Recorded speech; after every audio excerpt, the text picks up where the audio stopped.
हारे हुए वो है जिसने कोशिश नहीं की।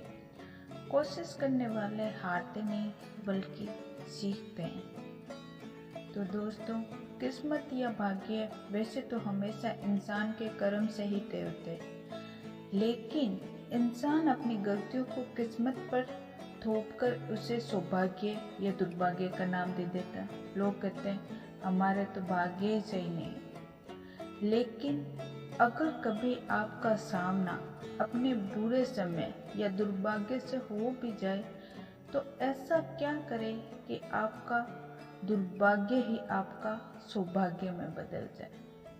तो दोस्तों, आज के वीडियो में हम यही बताएंगे कि कैसे आप अपने दुर्भाग्य को सौभाग्य में बदल सकते हैं।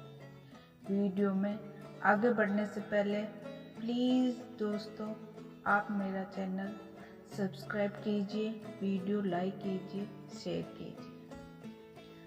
तो दोस्तों, इस प्रश्न का उत्तर कि दुर्भाग्य को सौभाग्य में कैसे बदलें, तो उसका एक ही उत्तर है, धैर्य और कोशिश। मतलब हमें अपनी जिंदगी में धीरज रखना होगा और लगातार कोशिश करनी होगी, क्योंकि न तो हमें बुरे समय में धीरज खोना चाहिए, न ही हमें कोशिश करनी छोड़नी चाहिए। हमें इस मंत्र को जीवन में उतार लेना चाहिए। अच्छी परिस्थितियां हो या विपरीत परिस्थिति, हमें कोशिश नहीं छोड़नी चाहिए। मैंने बहुत बार देखा है कि कोई व्यक्ति किसी काम करने की कोशिश कर रहा है, 2-3 बार विफल हो जाता है और हार मान लेता है। पर जो व्यक्ति बार बार प्रयास करता है उसे सफलता कभी न कभी मिलती है। मैंने ऐसे व्यक्ति को भी देखा है जो कोई कंपटीशन की तैयारी कर रहा था और वह उसकी लगातार तैयारी कर रहा था और उस प्रतियोगी परीक्षा में वह विफल भी हो रहा था, पर उसने कोशिश नहीं छोड़ी। उसने फर्स्ट ग्रेड की तैयारी की, कोशिश करता रहा, 2-3 बार दिया, उसका सिलेक्शन नहीं हुआ, पर वह पढ़ता रहा। आगे एक कंपटीशन और आया, कॉलेज लेक्चरर का,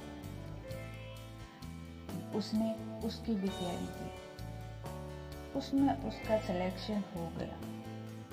और वह बताता है कि इस सिलेक्शन में इसका बहुत प्रभाव यह पड़ा कि उसने फर्स्ट ग्रेड की तैयारी जो कर रहा था उसका उस पर बहुत अच्छा प्रभाव पड़ा, और वह इसलिए कि उसने कोशिश नहीं छोड़ी।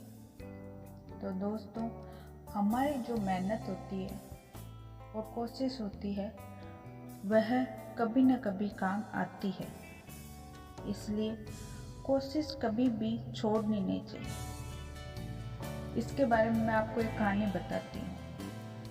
एक बार एक छोटा सा राज्य था, उसको एक बड़े शक्तिशाली राज्य ने युद्ध के लिए ललकारा। तो राजा ने सेनापति से सलाह ली, लेकिन सेनापति ने कहा कि इतनी बड़ी सेना से युद्ध करना मूर्खता है। पर राजा इस जवाब से असंतुष्ट था।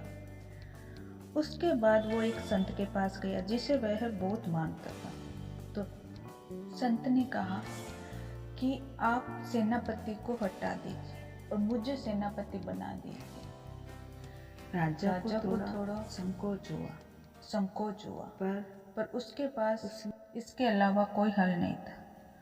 तो उसने संत को ही सेनापति बना दिया। वो संत अपनी सेना को लेकर युद्ध लड़ने के लिए गए। जब संत सेना लेकर निकले तो बीच रास्ते में एक मंदिर पड़ा।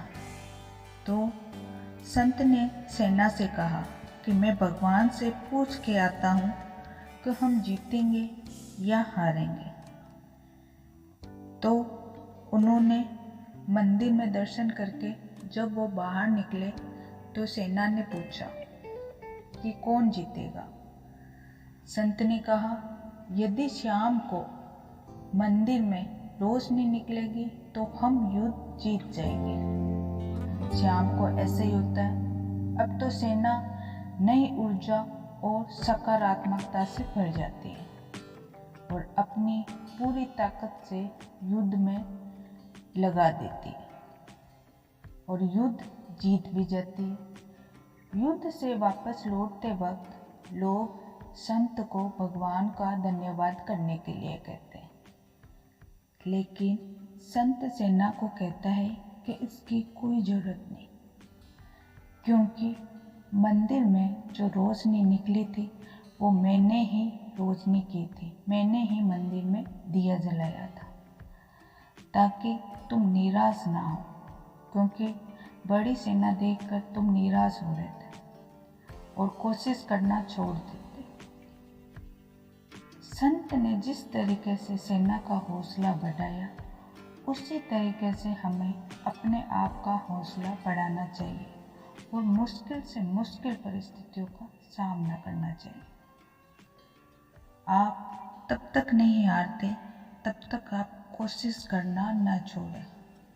कहते हैं ना, मन के हारे हार, मन के जीते जीत। तो दोस्तों, आपको ये वीडियो कैसा लगा प्लीज़ कमेंट कीजिए, मेरा चैनल सब्सक्राइब कीजिए, वीडियो लाइक कीजिए, शेयर कीजिए। धन्यवाद।